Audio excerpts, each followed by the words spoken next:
Good morning everyone, how are you. मैं JK Shivhari, आपका chemistry का टीचर। मैं आज से आपको प्रारंभ कर रहा हूँ बीएससी फर्स्ट सेमेस्टर की केमिस्ट्री। और बीएससी फर्स्ट सेमेस्टर में जो भी आपका सिलेबस है उसमें कुछ ऐसी मोस्ट हेडिंग है वो आपके हर जगह यूज होंगे। जैसे इसका पहला heading resonance and resonating energy है, तो ये ऐसी हेडिंग की सब जगह यूजफुल है। तो मैं सबसे पहले आपको बताऊं बीएससी फर्स्ट सेमेस्टर की यूनिट फर्स्ट का नाम है आपका molecular polarity and weak chemical force, अर्थात इसमें वीक केमिकल फोर्स की बात की जाएगी। और दोस्तों इसमें केवल और केवल आपकी 8 हेडिंग है और उस 8 हेडिंग को आप अच्छे से पढ़ लेंगे तो आपका फर्स्ट सेमेस्टर का पहला चैप्टर पूरा कंप्लीट हो जाएगा। उस हेडिंग के नाम भी मैं बता दे रहा हूँ। पहला है आपका रेजोनेंस एंड रेजोनेंस एनर्जी, दूसरा है फॉर्मल चार्ज, तीसरा है वान डर वाल्स फोर्स। यही वीक केमिकल फोर्स होता है, वान डर वाल्स फोर्स। बहुत अच्छा टॉपिक है ये, मुझे लगता है इसकी व्यक्तिगत एक वीडियो बनानी पड़ेगी। हालांकि इसमें जो है आपकी जो 8 हेडिंग है इसमें 2-3 हेडिंग्स तो इतनी है कि एक हेडिंग को एक ही वीडियो में अपन को कंप्लीट करना पड़ेगा। तो इसमें फिर आपका वान डर वाल्स फोर्स के बाद dipole movement and its application. इसकी एप्लीकेशन में आपको बहुत मजा आएगा दोस्तों, बहुत क्वेश्चंस के आंसर निकलेंगे इसके एप्लीकेशन में। आयनिक परसेंटेज करेक्टर, कितना आपका आयनिक परसेंटेज है और कितना कोवेलेंट करेक्टर है, इसके बारे में इसको बताएंगे। पोलराइजिंग पावर एंड पोलराइजेबिलिटी, ये तो छोटी छोटी हेडिंग है, बट इसके अकॉर्डिंग जो फजांस का रूल यूज होगा ये आपका लगभग एक वीडियो ले जाएगा पूरा। तो फजांस का रूल बताएंगे। इसके बाद बहुत ही सुंदर हेडिंग है आपकी हाइड्रोजन बॉन्डिंग, सब जगह यूज होती, बहुत ही अच्छी एप्लीकेशन इसकी हाइड्रोजन बॉन्डिंग एंड इसकी एप्लीकेशन पर पढ़ाएंगे। ठीक है, तो मैं आपका वीडियो स्टार्ट करता हूँ। मैं आपको बता दूँ आप जहाँ भी पढ़ रहे हैं, जैसा पढ़ रहे हैं आप पढ़ें। मेरा प्रयास ये रहेगा कि यदि आप इसको देखेंगे और आपको एडवांटेज हो सकता है तो ठीक रहेगा, बाकी आप जहाँ भी स्टडी कर रहे हैं करें, इसके भरोसे मत रहें। ठीक है, तो मैं आपकी पहली हेडिंग के लिए लेके चलता हूँ रेजोनेंस एंड रेजोनेंस एनर्जी। अब इसको क्योंकि अब बीएससी लेवल में लेके आए हैं तो मैं कुछ उम्मीद रखूंगा, जैसे लोन पेयर इलेक्ट्रॉन्स हैं, कैटायन एनायन, ये आपको पता होंगे, नहीं पता होंगे तो मैं इसमें हेल्प भी करूंगा। तो रेजोनेंस क्या है, व्हाट इज रेजोनेंस। रेजोनेंस की परिभाषा आप लिख लें, मैं बोले दे रहा हूं। जब किसी यौगिक के समस्त गुणों की व्याख्या करने के लिए, आई रिपीट, जब किसी यौगिक के समस्त गुणों की व्याख्या करने के लिए हमें 2 अथवा 2 से अधिक संरचना सूत्रों की आवश्यकता पड़ती है तो इन संरचना सूत्रों को रेजोनेंस और इस घटना को रेजोनेंस कहते हैं। इन संरचना सूत्रों को कहेंगे रेजोनेटिंग स्ट्रक्चर और इस घटना को कहेंगे रेजोनेंस। हिंदी में इसको अनुनाद कहते हैं और रेजोनेंस स्ट्रक्चर को कहते हैं अनुनादी संरचनाएं। ठीक है, तो अब इधर चलते हैं। अच्छा दोस्तों, आपको ये पता नहीं रहता है, जनरली मैंने देखा है स्टूडेंट फील करते, खासतौर से इंटर से पढ़ के आती है, तो उसको ये मालूम नहीं होता है सर रेजोनेंस कहाँ कहाँ होता है, किस कंडीशन में होता है, कैसे कैसे हो सकता है। मैं आपको इस वीडियो में पूरा डिटेल से बताऊंगा, बशर्ते आप इतनी उम्मीद जरूर ना करना कि 5 मिनट में आपकी वीडियो कंप्लीट हो जाएगी। लेकिन अगर आप धैर्य से पढ़ेंगे तो मैं रेजोनेंस को प्रयास करूंगा कि आपको फिर इसके बाद कभी कोई प्रॉब्लम रहेगी नहीं। तो रेजोनेंस, जैसे मैं एग्जाम्पल के तौर पर बता दूं, जनरली ये एग्जाम्पल ले लेते हैं लोग कि बेंजीन की 2 रेजोनेटिंग स्ट्रक्चर होती हैं जिनको हम कैकुले ने दिया था, तो कैकुले की रेजोनेटिंग स्ट्रक्चर कह देते हैं। ये आपको तुरंत पता चल जाएगा कि कैसे होता है, ये दोनों रेजोनेटिंग स्ट्रक्चर है। बट आपको देखना है कि रेजोनेट कहाँ उत्पन्न हो सकता है और कैसे उत्पन्न हो सकता है। तो मैं इधर से देखता हूँ कंडीशन फॉर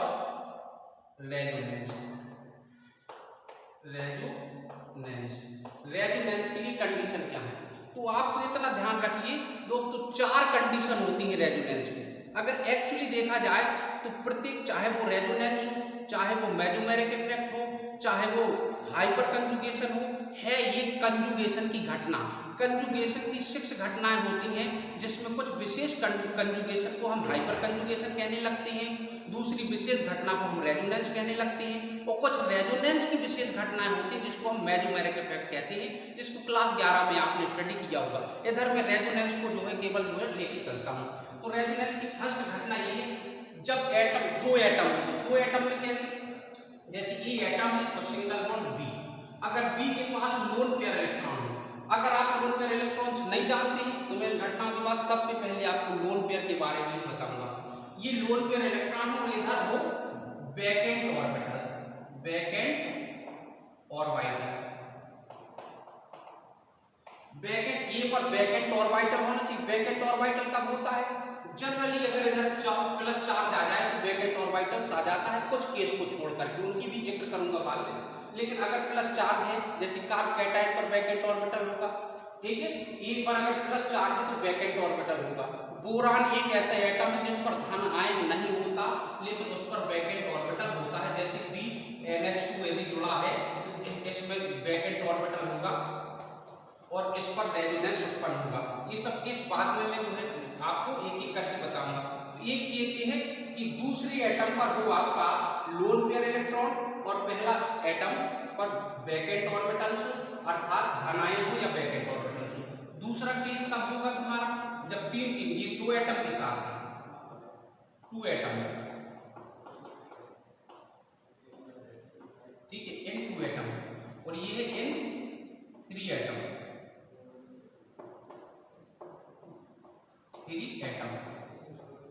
थ्री एटम में देखो A single bond B double bond C, इस टाइप का केस हो। और ए के पास हो क्या तुम्हारे पास, या तो वैकेंट, ठीक है ना, वैकेंट ऑर्बिटल हो तब भी हो जाएगा, या A single bond B double bond C, अगर इसके पास हो लोन पेयर इलेक्ट्रॉन, ठीक है ना, लोन पेयर इलेक्ट्रॉन, या और ये single bond B double bond C, इसके पास माइनस चार्ज, माइनस चार्ज नहीं है बेटे, माइनस चार्ज का मतलब है इसके पास लोन पेयर इलेक्ट्रॉन अवश्य है। तो हमारे ए के पास अगर लोन पेयर इलेक्ट्रॉन है तो बी से जुड़ा है, इससे जुड़ा है।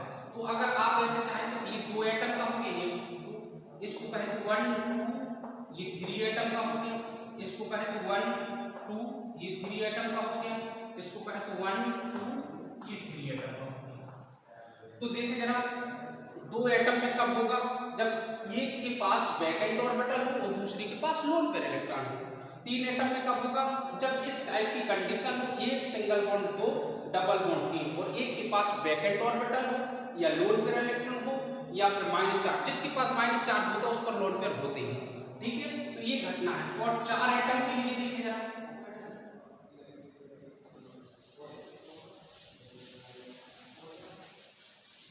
अगर चार एटम है तो चार एटम देखो, A double bond B single bond C double bond D, या 1 एटम, ये 2 एटम, ये 3 एटम, ये 4 एटम। अगर चार एटम है तो इस कंजुगेशन में होना चाहिए ये double bond B single bond C double bond D, तो हमारा रेजोनेंस उत्पन्न होगा। अब सबसे पहले मैं आपको ये सिखाऊंगा रेजोनेंस उत्पन्न कहाँ होगा, फिर मैं आपको ये सिखाऊंगा अगर होगा तो अगली रेजोनेटिंग स्ट्रक्चर क्या बनेगी, ठीक है। तो ये चार घटनाएं हैं, इन चार घटनाओं में रेजोनेंस होगा। तो अब आपको केवल ये देखना है, मैं कुछ क्वेश्चन बोल रहा हूं कि कहां कहां रेजोनेंस होगा। देखो पहली घटना CH2 पॉजिटिव, अगर कार्बन CH छोड़े तो इसका कोई मतलब नहीं है, ये OH ये लोन पेयर है। अगर आप लोन पेयर इलेक्ट्रॉन्स नहीं जानते हैं तो सबसे पहले लोन पेयर इलेक्ट्रॉन समझ लीजिए। Lone pair electron equal to non bonding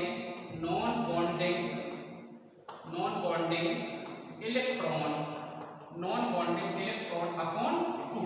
अगर आप नॉन बॉन्डिंग इलेक्ट्रॉन्स नहीं जानते हैं तो नॉन बॉन्डिंग इलेक्ट्रॉन्स होते हैं संयोजी, वह संयोजी इलेक्ट्रॉन्स जो बॉन्ड बनाने में पार्टिसिपेट नहीं करते हैं। अगर संयोजी इलेक्ट्रॉन नहीं जानते हैं तो आपको फिर ग्रुप जानना पड़ेगा। तो अगर इतना नहीं जानते हैं तो फिर BSc का लेवल कैसे तय करोगे, लेकिन नहीं जानते तो मैं थोड़ा सा आपको टाइम यहाँ दे रहा हूँ। संयोजी इलेक्ट्रॉन्स होते हैं समूह की संख्या के बराबर, उसके बाह्यतम कोश में आउटर मोस्ट शेल में जितने इलेक्ट्रॉन्स होंगे वो संयोजी इलेक्ट्रॉन्स है, ठीक है ना। जनरली तुम्हें जो संरचना याद है कार्बन की, तो जनरली मैं बता दे रहा हूँ, सब जगह लागू नहीं है, लेकिन जैसे तुम्हारा fourth group, fifth 5th group और ये 6th ग्रुप और ये 7th ग्रुप एलिमेंट्स है। खासतौर से कार्बन आएगा इसमें नाइट्रोजन आएगा, इसमें तुम्हारा ऑक्सीजन आएगा, इसमें तुम्हारा क्लोरीन ब्रोमीन आ जाएंगे, सल्फर, फास्फोरस। ये देखिए कंपाउंड, ज्यादातर इन कंपाउंड की जो है ये एलिमेंट्स के कंपाउंड बनते हैं और इनमें लोन पेयर यदि चर्चा करेंगे तो जनरली इसमें मिलेगा 0, इसमें मिल जाएगा 1, इसमें मिल जाएगा 2, इसमें मिल जाएगा 3। ये जनरल बात बता रहा हूँ, और अगर भिन्न डिफरेंट टाइप के स्ट्रक्चर है तो लोन पेयर बदल भी जाती है, लेकिन जनरली यही बात सही है। क्यों मिलेगा इसमें देखिए जरा, क्योंकि ये नाइट्रोजन 5वें समूह का है, 5वें समूह का है तो ये अपना ऑक्टेट कंप्लीट करने के लिए 3 बॉन्ड बनाएगा। एक सपोजिट जैसे NH3 ले 3 बॉन्ड बनाएगा, तो 3 बॉन्ड इसके बनाने में 3 इलेक्ट्रॉन बिजी हो गए और 2 इलेक्ट्रॉन बचे, तो वह संयोजी इलेक्ट्रॉन्स जो बंध बनाने में भाग नहीं लेते क्या कहलाते, अनाबंधी नॉन बॉन्डिंग इलेक्ट्रॉन, और नॉन बॉन्डिंग इलेक्ट्रॉन्स का जोड़ा कहलाता लोन पेयर। तो इसी प्रकार से 6वें ग्रुप का 2 बंध बनाएगा तो इसकी नॉन बॉन्डिंग 4 इलेक्ट्रॉन्स होंगे और 4 इलेक्ट्रॉन्स के जोड़े बनेंगे 2, तो इसके पास 2 लोन पेयर आ जाते हैं, इसके पास 3 लोन पेयर आ जाते हैं। जनरली ये होता है, लेकिन बाकी फिर बॉन्ड बनाने पर डिपेंड करता है, तो इसलिए आप इसको ऐसा मत रटें, ये जाने कि नॉन बॉन्डिंग इलेक्ट्रॉन्स का जोड़ा होता है लोन पेयर। ठीक है, अब देखिए जरा आप, अब देखो अगर इसको मैं E एटम मानूं और इसको मानूं B, तो ये सिंगल बॉन्ड है, इस पर देखो प्लस चार्ज है और इस पर देखो एक 2 लोन पेयर इलेक्ट्रॉन है, तो क्या इसमें रेजोनेंस होगा? हाँ बिल्कुल होगा इसमें रेजोनेंस, ठीक है ना।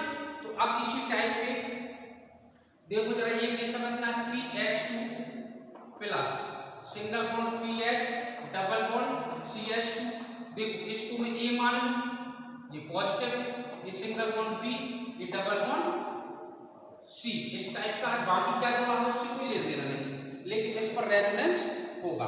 ठीक है, तो अब आपको सबसे पहले ये पहचान के बताना है कि रेजोनेंस कहाँ होगा। क्वेश्चन, पहली संरचना है ये आपकी CH2 positive, single bond CH double bond CH2, single bond CH3। दूसरी संरचना CH2 positive, single bond CH2, single bond CH double bond CH2। तीसरी संरचना देखिए जरा, CH2 positive, single bond CH, 2 single bond CH3। चौथी संरचना देखें, CH2 minus, single bond CH double bond CH2। और एक संरचना और देख लें आप, C double bond O, single bond O minus, single bond O minus. देख जरा, अब मुझे बताओ जरा, अगर मैं इसको दे दूं A सिंगल बॉन्ड B और ये डबल बॉन्ड C, तो बताओ जरा इस पे पॉजिटिव चार्ज है तो ये संरचना रेजोनेंस देगी कि नहीं देगी? बिल्कुल देगी। अच्छा, अब इस पर आइए जरा, CH प्लस इसको हम A मान लें, इसको B मान लें, इसको C मान लें, तो ये single bond B double bond C नहीं है, इसलिए ये रेजोनेंस संरचना नहीं देगी। ये देखिए जरा, इसको A मान लें, इसको B मान लें और इसको C मान लें, तो B डबल बॉन्ड C नहीं है तो ये भी रेजोनेंस संरचना नहीं देगी। देखो इसको A मान लें और सिंगल बॉन्ड B, ये डबल बॉन्ड C, तो ये देखो रूल का फॉलो कर रही है, इसलिए ये रेजोनेटिंग संरचना होगी। इसको मैं A मान लूं, इसको B मान लूं, इसको मैं C मान लूं, तो ये पकड़ना है single bond B double bond C, तो ये भी रेजोनेटिंग संरचना देगी। अच्छा, अब देखो जरा, अगर रेजोनेटिंग संरचना ये देगी तो ये आपने चेक कर लीजिए, तो रेजोनेटिंग संरचना बनती कैसी है, अब मैं बना के बता रहा हूं आपको। देखो जैसे ये है तुम्हारा A positive, single bond B, इस पर नॉन पेयर इलेक्ट्रॉन है आपकी, तो रेजोनेटिंग का चिन्ह ये होता है बेटा, ये चिन्ह है रेजोनेंस का। कैसे? देखो तीर लोन पेयर से चलेगा, इधर आएगा, तो ये जो है एक बॉन्ड बनाएगा इसके बैकेंड ऑर्बिटल के साथ और अपने ऑर्बिटल के साथ, तो ये क्या बन जाएगा, A double bond B, A double bond B। अब देखो इस पर क्या आ जाएगा, पॉजिटिव चार्ज, इस पर आना चाहिए नेगेटिव चार्ज, चूंकि पहले से पॉजिटिव है तो ये न्यूट्रल हो गया, ये संरचना बन गई रेजोनेटिव, ठीक है ना। अच्छा अब देखो जरा, A positive single bond B double bond C, अगर ऐसा है तो कैसे बनेगा? देखो इधर जो पाई इलेक्ट्रॉन्स का जोड़ा होता है, लास्ट में लिखवाऊंगा विशेषताएं रेजोनेंस की कि क्या विशेषताएं हैं रेजोनेंस की। तो रेजोनेंस में जो भी इलेक्ट्रॉन पार्टिसिपेट करते हैं वो सदैव पाई इलेक्ट्रॉन्स पार्टिसिपेट करते हैं। तो देखो ये पाई इलेक्ट्रॉन्स का जोड़ा ऐसे आएगा। पहली बात तो जानो इसमें रेजोनेंस होगा कि नहीं होगा? A single bond B double bond C, A positive बिल्कुल होगा। और बनेगा क्या इसका रेजोनेंस? इसका बनेगा ये resonance, A double bond B single bond C, इस पर पॉजिटिव चार्ज आ जाएगा और इधर नेगेटिव आना था चूंकि, तो पॉजिटिव है तो न्यूट्रल हो गया, तो ये संरचना होगी। अच्छा इधर देखिए जरा, अगर ए पर माइनस चार्ज है तो माइनस चार्ज जहां होता है वहां लोन पेयर होता, single bond B double bond C. तो इस पर देखो कैसे बनेगा रेजोनेटिंग स्ट्रक्चर, क्या इसमें रेजोनेंस होगा? बिल्कुल होगा। बनेगा कैसे? देखो अब लोन पेयर उठेगा और सिंगल बॉन्ड पर आएगा, ये पाई इलेक्ट्रॉन्स इधर से निकलेगा और इस तीसरे एटम पर 1 2 3 तीसरे एटम पे चला जाएगा। तो देखो जरा क्या बनेगा, ये हो जाएगा ए डबल बॉन्ड बी, ये डबल बॉन्ड बी और ये बॉन्ड टूटा तो सिंगल बॉन्ड सी और इधर आ जाएगा माइनस चार्ज, क्योंकि ये एक जोड़ा इलेक्ट्रॉन्स इधर आ गया है, तो ये ऐसे शो हो जाएगा। अच्छा देखो इधर से इलेक्ट्रॉन्स गया तो इस पर पॉजिटिव चार्ज आना चाहिए, बट पहले से नेगेटिव है, पहले से नेगेटिव तो न्यूट्रल हो गया, तो इसका रेजोनेंस ही बनेगा। ये और बताया था आपको चौथा, ये ए डबल बॉन्ड बी और ये single bond C double bond D, इस टाइप का रेजोनेंस कैसे बनेगा? देखो जरा इस टाइप का रेजोनेंस कैसे बनेगा? डबल बॉन्ड से तीर उठेगा सिंगल बॉन्ड पे जाएगा और ये डबल बॉन्ड से तीर उठेगा डी पे चला जाएगा। यही उल्टा भी हो सकता था, इधर से उठता इधर चला जाता, इधर से उठता इधर आ जाता, ठीक है। तो ये जाकर के बनेगा क्या, ये तीर बॉन्ड ब्रेक होगा तो इधर आया सिंगल बॉन्ड बी। अच्छा अब ये पेयर इलेक्ट्रॉन, एक इलेक्ट्रॉन इसका था एक इसका था, इस पर कितना आ जाएगा? धनावेश।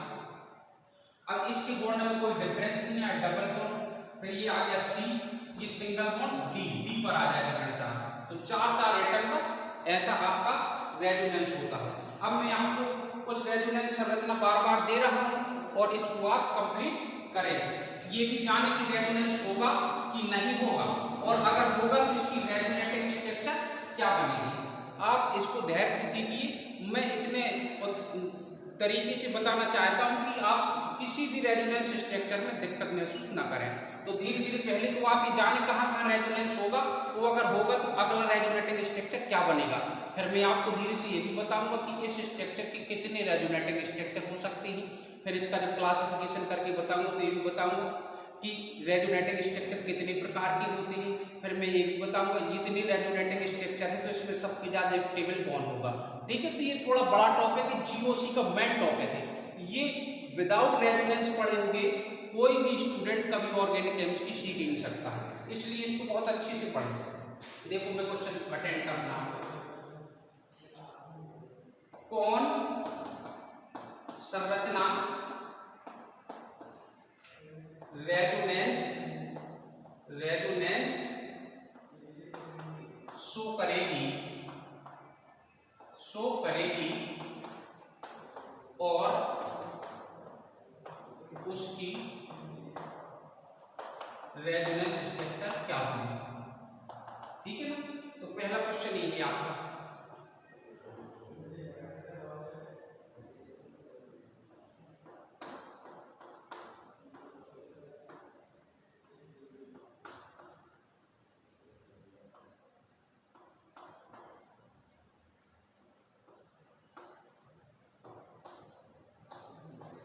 तीसरा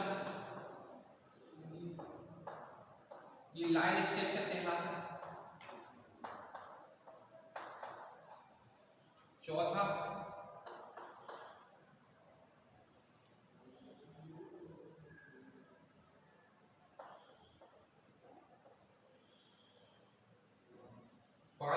चार देखते हैं, ठीक है। अच्छा अब देखो बेटा यहाँ अगर इसकी संरचना देखेंगे आप तो बताओ, इसको हम ए मान लें, इसको बी मान लें, इसको सी मान लें, तो इस पर देखो ऋण चार्ज है ये पर, तो अकॉर्डिंग इस सूत्र से जो है ये रेजोनेंस संरचना शो करेगा। ठीक इसी प्रकार से ए बी सी, तो ये भी शो करेगा। ठीक इसी प्रकार से देखें जरा, इसको ए मान लें, इसको बी मान लें, इसको सी मान लें, तो ये भी शो करेगा। और शो करने के बाद देखो अगला क्या बनेगा, तो देखो ये रेजोनेटिंग स्ट्रक्चर का जो शो करने वाला तीर ए लगा है। अब देखो ये इलेक्ट्रॉन से इधर जाएगा, तो ये इलेक्ट्रॉन से इधर चला जाएगा, तो क्या बन जाएगा O डबल बॉन्ड N, ये सिंगल बॉन्ड O माइनस। ठीक है ना, इसको देखें जरा, ये ऐसे तीर लगेगा और ये ऐसे, क्या बन जाएगा O double bond C single bond O minus, और ये एक O माइनस इधर था, तो ये बना ही है। इसमें देखें जरा, ये single bond B double bond C, तो देखो ये तीर ऐसे लगेगा ऐसे, और जाकर के क्या बन जाएगा, ये रिंग ज्यों की त्यों, ये डबल बॉन्ड ब्रेक हो गया, इधर डबल बॉन्ड आ चुका, ये होगा CH2, और जैसे ये तीर इधर गया तो ये पॉजिटिव चार्ज नष्ट हो गया, तो इसका रेजोनेटिंग स्ट्रक्चर ये होगा। ठीक है, अब शेष रेजोनेटिंग स्ट्रक्चर मैं आपको अगले वीडियो में दूंगा। ठीक है, अगर ये आपको कहीं कोई दिक्कत लग रही है तो आप कमेंट्स करके बताइएगा, मैं आपको पूरा जो है हेडिंग टू हेडिंग कंप्लीट करके दूंगा। थैंक यू, जय हिंद।